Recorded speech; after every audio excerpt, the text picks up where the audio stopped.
Hello. Hi. Uh, Hello. Hi. My name is Fatima Alattar, and today I'm going to be sitting and talking to you about design thinking and using the current, disruption in the market to kind of foster innovation and propose solutions that may either, create new products, help you innovate existing processes and businesses, and basically have a nice long chat about what design thinking is and what my process is for design thinking. All right. So just a little bit about me. My actual name is Fatma, but you can call me Tima. And I basically spent the last 15 years, working with solving problems. Now I've worked in, various functions in branding, marketing, communications, corporate sustainability, CSR, and now currently, full on designing for the last few years. And my primary focus has been, uh, solving human-centered problems. And I spent the last few years bringing prototyping, actually. So some people may call it, UX, UI designer. I work with, my clients to visualize their ideas and show them, how a particular app or a website would be used.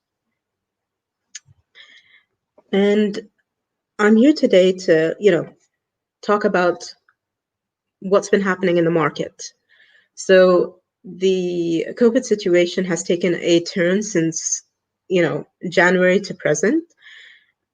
A lot of changes has been happening. I'm from Bahrain, and over here, I see a lot of industries go down, and I see a lot of industries thriving in the midst of it. And the only linkage between whether a business would, continue forward or stop and cease to exist is how effective they are with innovating the problems that customers have. Now, this is a period where everybody is eager, confused, have generally a mix of feelings that could be beneficial to us as product designers. And I find that in this time, when I look at my particular stakeholders that I'm working with a client with, I know that these stakeholders are far more susceptible to changes because they want the problems that they're facing solved. However, when I look at the market, I see there's a little bit of a disconnect between what the problem people think that they're solving versus what should actually be solved. Now, I've put forward a series of presentations that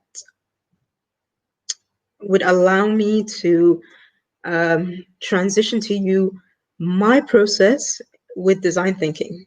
Okay.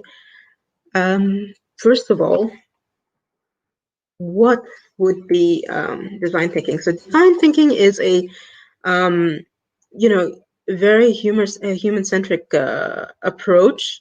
It involves working with multiple stakeholders. It involves talking, collaborating, basically sitting down, documenting, understanding, putting yourself in the other person's shoes to come up with the most creative, innovative, and practical way to solve a problem.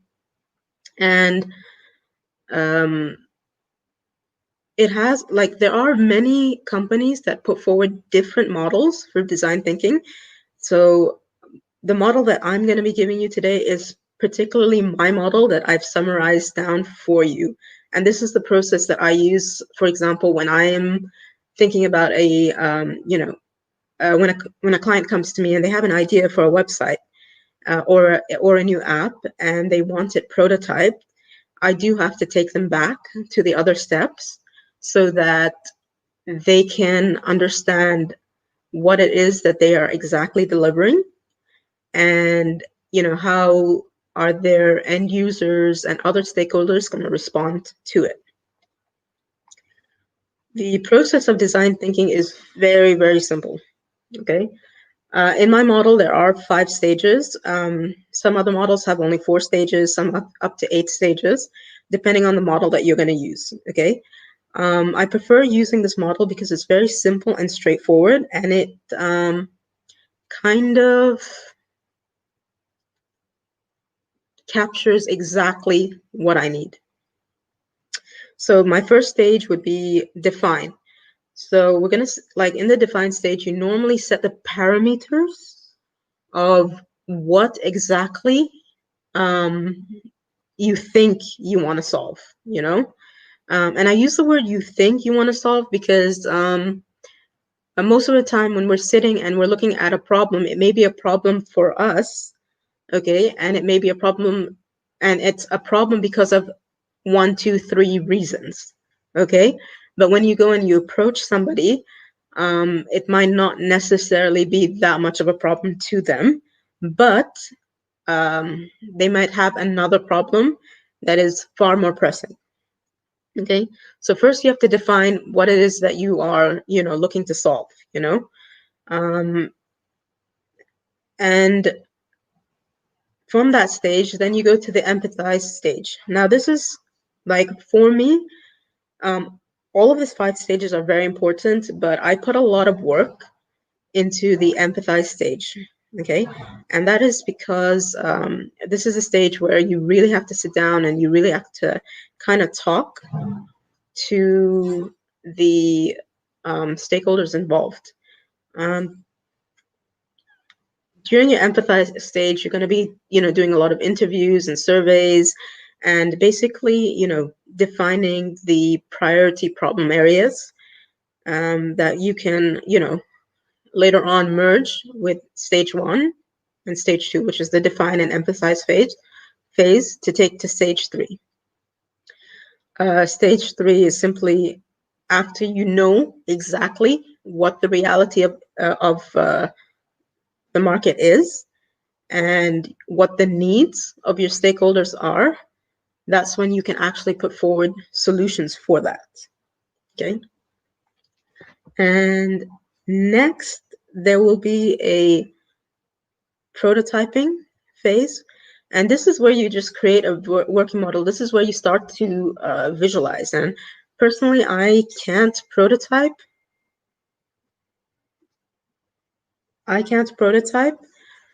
Unless I know what it is that I'm trying to solve and what it is that the users are thinking of doing.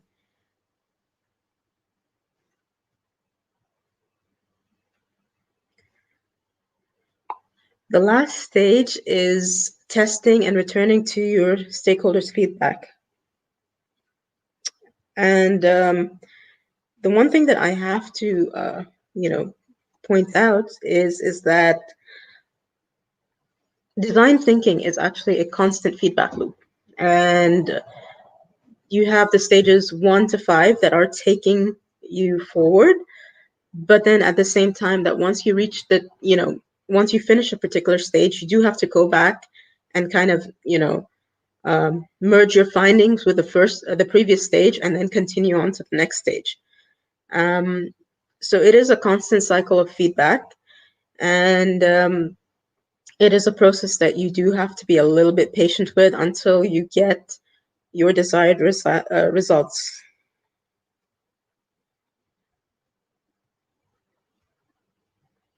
Okay.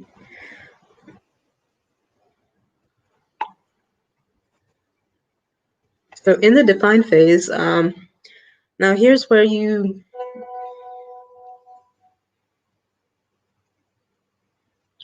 okay, in the define phase, in this stage you will come up with your problem statements.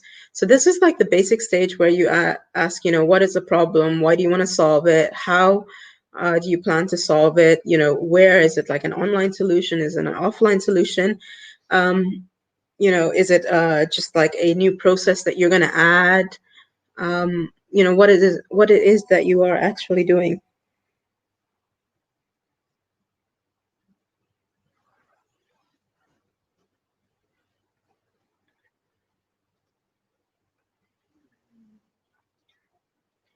Hang on a second. I actually wanted to share the screen.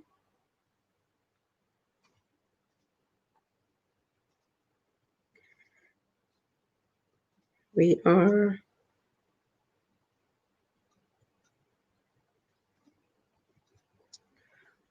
can go back to backtracking.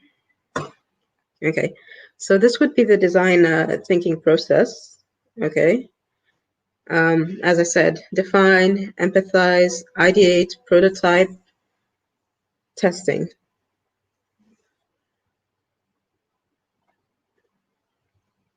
Okay, and this would be the constant feedback loop.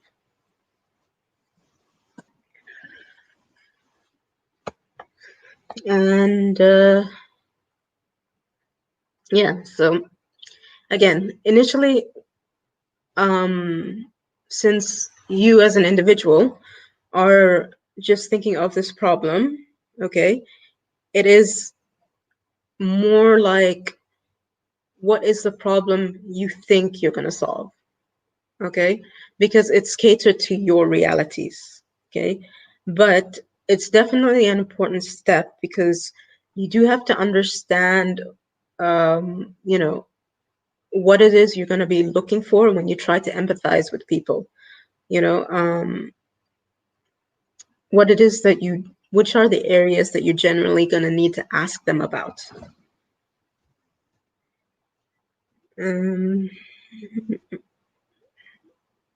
right. So when we move from the define to the empathize phase, it allows you to see the realities of the problem and hear the real concerns of your shareholders. So you can transition from what you think should be solved to what actually should be solved. Now, the process of doing that, I have, in the empathize way, I do 3 things, okay? I do the stakeholder mapping, the qualitative and the quantitative interviewing, and then the priority mapping, okay? The stakeholder mapping is basically listing all of your potential stakeholders that you would have when you propose a solution for this product, okay? And then highlighting the key stakeholders. And it would be the top 2 or 3. Do not really go past 3. If it's just one stakeholder, then it's fine. That has a direct impact on your solutions. What I do mean by stakeholder is that, for example, if you are creating a commerce type website, and it's basically a listing of other businesses, then your stakeholders are A, the potential customers visiting, and B, the businesses that are, displaying their products on your website, but if you are creating a sort of a finance app, then your stakeholder would be 1, and it would be the customer or the actual end user of it. So it's very important to know which person has a direct impact on how you do the business and what are going to be their problems. It's very important that, I feel that it's very important that you don't only cater to customers and clients, because sometimes you might miss potential opportunities for innovation between other stakeholders that could, result in better business or a new solution that you can provide to the market.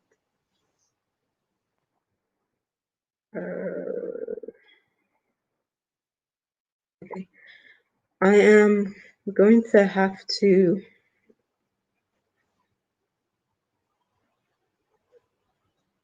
come over here and do my slides this way. which I apologize for, but we can continue. All right, so qualitative and quantitative interviews. Now, this is one of my favorite steps to do, okay? What is a qualitative interview? This is you sitting down and having a chat with a potential stakeholder. And it could be in the form of a one-on-one interview or a group interview. This form of a chat usually happens face-to-face, and you ask open-ended questions about the topic itself. It's going to be like a very small sample size. You don't necessarily have to do hundreds of qualitative interviews. You just have to do probably 5 to 10, depending on your reach or what you think your reach would be in terms of stakeholders. Okay. And you're basically allowing them to express what the problems are. Okay. And once you do finish the qualitative interviews and you go back to your notes and you see common themes, comments that they've made, then you approach the market again and you do a quantitative interview. Okay. Now the quantitative interviews are done usually via a survey, and you send it to as many as you can. There is no fixed particular number. I normally try to aim for double the amount that I do the qualitative survey for. And the data in these surveys are usually statements like, for example, in the qualitative interview, somebody said that, the problem that they're facing with shopping for groceries online is that they don't have all of the products listed. And the next problem is that they get the accuracy is wrong. The third thing is that there are a lot of delays. Okay, you take that input and you put it into the survey, and you basically ask them, do you experience this problem while ordering groceries online? And on a scale of 1 to 10 or 1 to 5, how important is it for you? Okay, so the quantitative interviews will kind of affirm what you believe in terms of what the problem is. And it will give you the actual percentage number of other stakeholders that experience the same problems. Okay, going back to the grocery example, okay, so maybe you've interviewed like, the customers as a stakeholder, okay, but then you needed to interview the business that supplies a particular product, and ask them, why is the product not on shelf? And it could be because, demand is too much and they have no way of tracking, how fast and when they should be delivering this product, So the solution would be like, okay, in order to make the customer happy, we need to make sure that the data is as accurate and as real time so that, the company can order the goods and that the customer will be able to get that particular product, That is just an example, but the qualitative and quantitative interviews will start painting a picture that will allow you to go into the ideation phase. Okay, so after you get your result, before that, how do you conduct a qualitative interview? Okay, now this is very important. You can't generally lead them to the answers that you want them to say. Okay, you have to kind of guide them and listen to them and see what they have to say. And if they do end up saying the same thing as you, that's great. But if not, then you'd have to, note down their feedback and collect it. Okay, so for you to be able to do that, you first have to ask, why questions. What is the problems that you're facing? Can you give me an example of a situation of when this happened? Don't ask any closed-ended questions. So, for example, questions that would not give you enough information and that would just close the topic, like yes, no. These are questions that you can do in the quantitative interview because it's a survey and you know the information you want to find out, but not in the qualitative. Your aim is to keep them talking enough about the experience that they are having and how they feel about it so that you can identify the reoccurring problems. Okay, without that, you would later on be struggling in the ideation phase. Okay, so yes, usually try your best to do the qualitative interviews face to face. Try to make sure that the group has like between 4 to 6 people if you wanted to do a group discussion. And make sure that you encourage everybody in the group to speak, and if they see if people are agreeing and disagreeing, make notes of it. Ask people. One of the important things that I have learned is to ask people to if they would be okay with me recording them during the interviews, and if they were, I would either pull out my phone and take a video or have a voice recording of the entire interview so that I can go back to these notes. Okay, because these notes essentially become the foundation of what I'm going to be doing next. Okay, the next thing is priority mapping. So once you get the survey results, so once you understand that this percentage of your stakeholders face a problem with delivery accuracy, for example, and or this percentage of your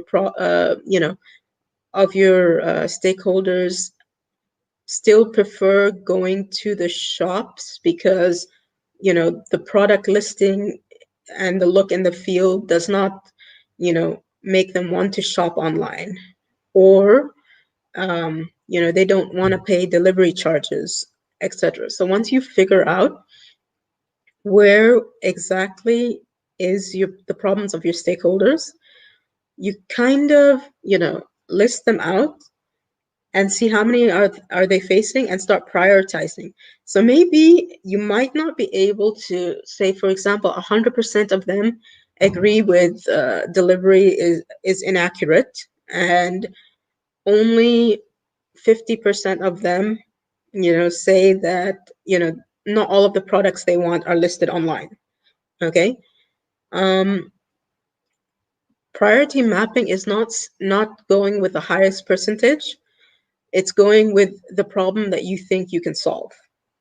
Okay, so if you say that you're not able to solve the inaccuracy problem, but you have a possible solution for not all of the products being listed, then that goes into the priority problem that you're trying to solve. Okay, and over here you're just picking again one or two. You can't solve all of the problems.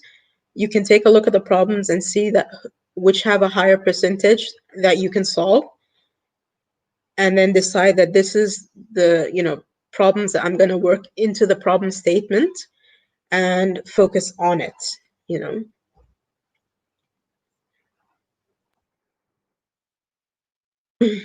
The empathize phase should just give you basically enough to understand the realities of all of your stakeholders, and it should already, like when you're looking at these problems, you should already be thinking about the solutions that you could possibly put forward for it.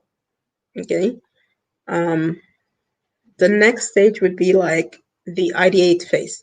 Now, this is the phase where you know, you've merged all of your initial problem statement and the current feedback of the stakeholders to form a holistic solution for all of them.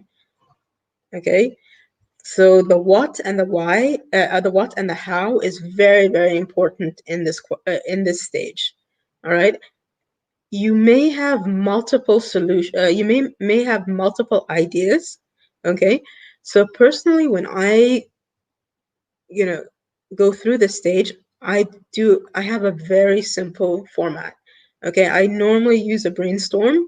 It's very quick, it's very visual. All of us have, I'm assuming that quite a lot of us have done a brainstorming session.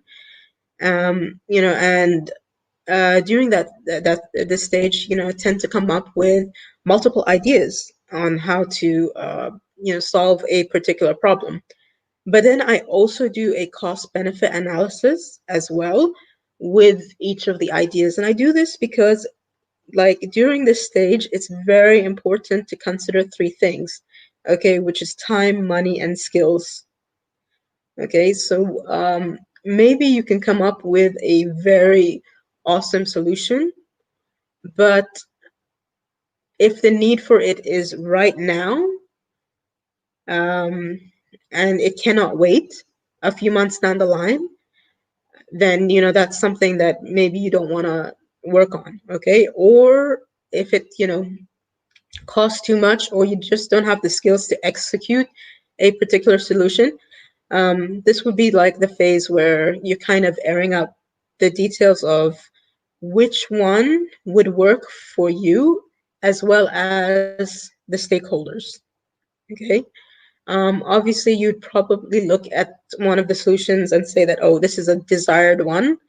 But realistically, taking my scenarios in place and my scenarios in place, this the second solution is far more logical to go with at this present time.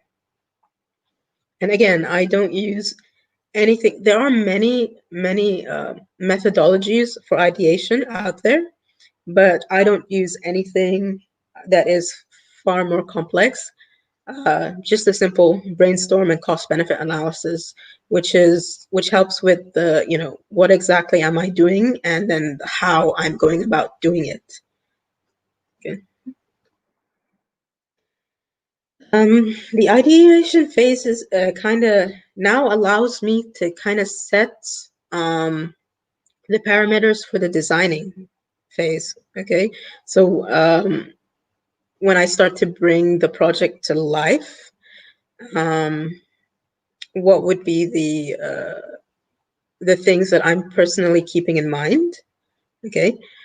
Um, During the prototyping phase, I do encourage people not to be inflexible with going back to the ideation phase. And that is because as you go along, I mentioned that design thinking is always going to be a constant loop of feedback. So you will always have to go back a stage and modify the data, and then progress to the next stage, and you do this until you feel like you're happy with the results and it is as accurate as possible. Okay, so there will be a lot of back and forth between ideation and design, because what you think, once you start to put it like down on paper and write it down, may not be as practical when it comes to the design. So you will have to go back and rework your brainstorms and your cost benefits, and then take it back to the prototyping phase. Okay. The prototyping phase is it's where you start to visualize your solutions. And again, design thinking is a type of methodology that not only allows you to create new solutions, but to enhance your current solutions. So you can actually go through the whole system and actually create new features for it. for your current offerings. You can look at your business's processes and how you do things in the office and come up with a new way of doing things that is far more efficient. So it's not limited to just putting out products and services, basically, or artwork for that matter. And so your prototyping would would vary depending on what you're doing with your design thinking process.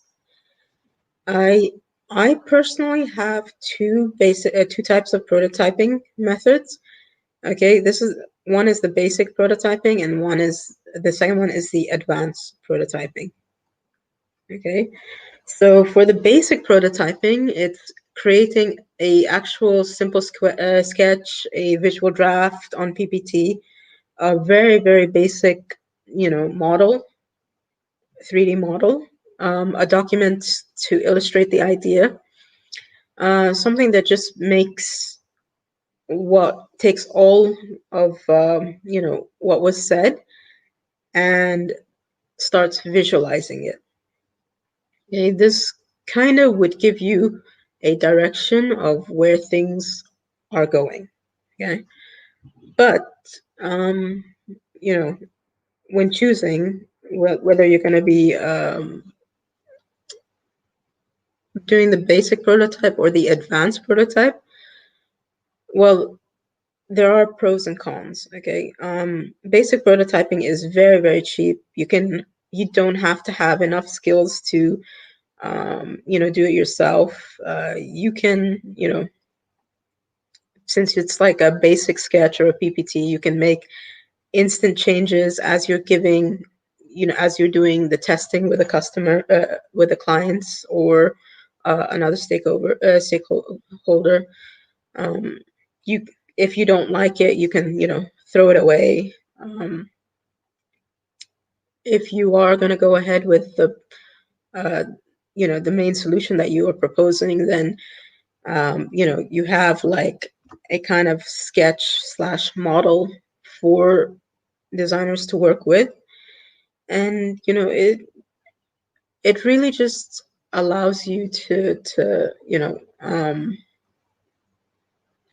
just see if the idea that you've kind of created would work, but on a very simple, minimal level.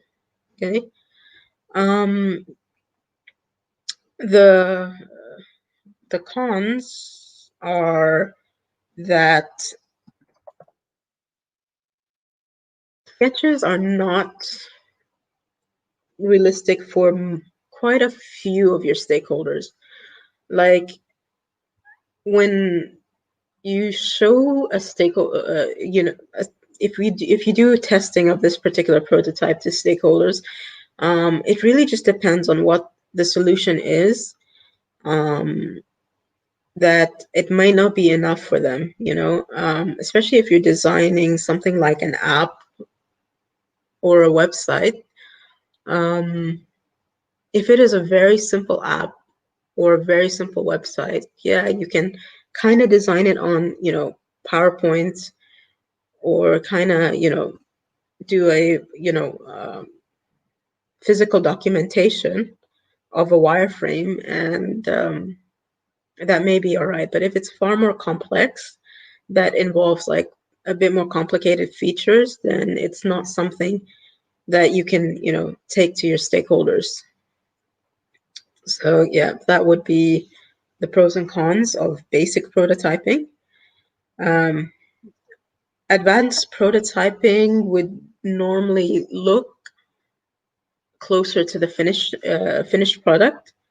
Okay, and it normally is like, extravagant 3D models, the beta software or beta website, for example, or if you know Adobe Illustrator, or actually even now Adobe XD, you can actually prototype apps and websites on that software, and it will actually give you a run and allow you to kind of click buttons to give people the feel of how this particular app or website would work. Okay. But again, with advanced prototyping, especially, if you're in the beginning stages, okay, it's a bit tricky because it consumes so much time, and you'd need a certain skill set to be able to prototype on this particular level. Okay, and in some occasions, it would actually be very costly for you to do as well. But again, it depends on the situation. The pros for it is that stakeholders will really understand what your solution is about, and they would be able to give you a lot of feedback depending on, what they're seeing, depending on the prototype. So if it is as close to how you want it, then they would be able to to actually show you how they're using this particular solution, so that you can take this data and see if you need to make any more changes to it. Okay. So whether you're going to be choosing basic prototyping or advanced prototyping, depends on the situation. Now, what I normally do is that I normally would start off with conceptual sketch. So I would do the basic prototyping, because that just does not involve that much time. Okay. And because I know that I would be going back to the Id8 phase frequently to take a look at what solution that I have come up with. So I would do the basic prototyping, and once I gather, and then I would take it to testing, to feedback, gather feedback, go back a stage, work on the solution, and come back. And until I feel like I have enough information, that's when I would go and I would make the actual prototype. And the prototypes that I make, again, are in Adobe XD, and they are as accurate to what a live app or website would look like. So anybody who would be taking a look at the final advanced prototype would basically get the exact feeling of how this app or website is going to run. But again, that's because I do this because primarily I am a app and a web designer. So my main focus is to provide a solution that understands consumer needs and works really well with my stakeholders. So I don't mind shifting from one phase to another, but I do recommend that, you consider going back to the ideation phase at least one time, and then moving to advanced prototyping. Don't spend so much time taking the idea and then taking it directly to advance, only to have a lot of it scrapped off later on. So that is my recommendation when you want to choose your prototyping method. And I do recommend, if you are using a technological based, if you are making a technological based solution, then I do recommend that you use XD, Adobe XD, or find somebody that does use Adobe XD that can just really illustrate the product for you.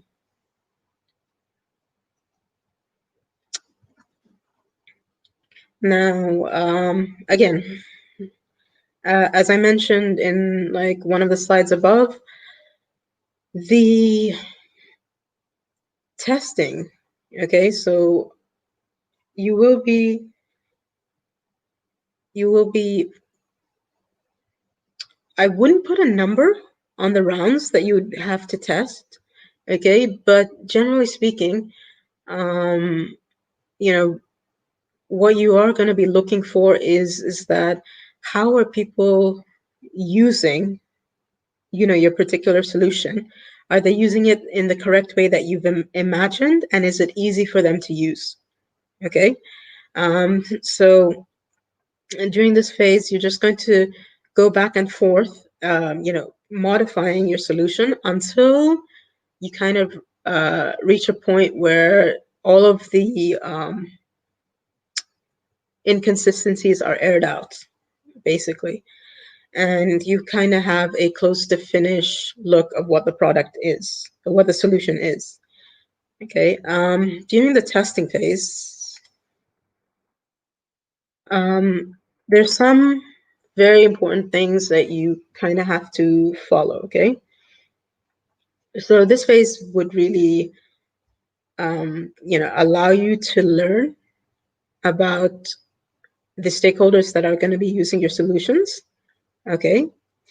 Um, and it lets the users experience the prototype. So it gives like people a chance to see if the solution is going to be working for them or not. Okay. However, when testing, okay, you just basically have to give it to the stakeholder and not tell them, how to use it. So if they're doing something, if you spot them doing something wrong, you have to just make a note of it so that you correct it later on, rather than correct them and say, no, this is how you do something. Because if they don't understand how the solution you put forward is working, then chances are somebody else might not understand, and it's an inconsistency that you do have to fix. Okay, so you are basically going to be playing the observer role. You are going to be watching out for any forms of reactions, any forms of frustrations. You're going to be listening to questions that they ask. Like some of the times your users will be saying, oh, can this do this? That's something that you'd have to note on, and then genuinely ask for their experience after they're done with the app, or the website or whatever they're testing, not during. Okay. Like how did they feel using it? How was it easy to use? What are the features that they like about it? What are the features that they don't like about it? Is this something that they feel like they could potentially use? If not, what's stopping them? These kind of questions that will allow you to gather the data and then go back up to the prototyping and kind of modify the data and just basically allow you to kind of get the solution to as close to finish as possible. Okay. So yes, this is the my steps on how I would go about doing the design thinking. I specifically use these steps again, for apps and for websites. And I am now open to see if you guys have any questions, which I will actually stop sharing.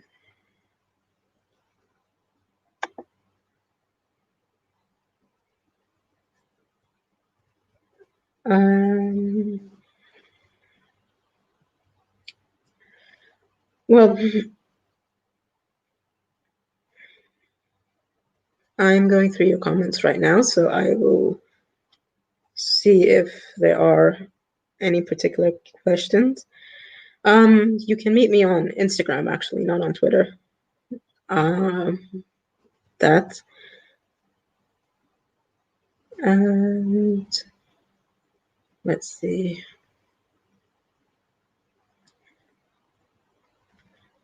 In order to create representative quantitative results, there are measures to how many surveys you need to fill, all depending on the level of error you are willing to accept. Yes, yes, of course. There is a whole science to quantitative results, to be honest. But like over here, you are basically going to be deciding on in advance how many, because the thing is that you won't be able to, if you are going to start doing an accurate representation of quantitative, it's going to take you months to do, possibly even a year, if you're going to take a look at, demographic and then have the accurate sample representation, and then you're going to go to do the standard deviation, the percentage of error or inaccuracy, things like that. Yes, you would have to, but for me, I personally use quantitative as just a way to verify what's being said. Okay, if enough people are repeating the same thing, then I know that it is a problem, and that's what basically we would be focusing on. What is a problem and what is not a problem. So the only thing that we are looking for when we're doing a quantitative and qualitative is that how many people are experiencing the same problem, So we're going out and we're just looking for that number. And let's see, does anybody have any other questions?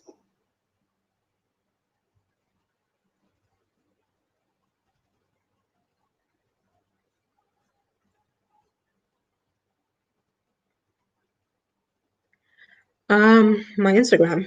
Well, my Instagram would be, Fatima Alattar on Instagram. I'm more of a Instagram user than a Facebook. So the same handle that they gave you for the Twitter would be the Instagram as well. Just remove the FA from my name and then you'd find me there. That I think I'm going to be returning the control to GDG MENA so that they can end the sessions. All right. Thank you for your time, guys. It was a pleasure, and I'm going to say goodbye now. And good night. Take care.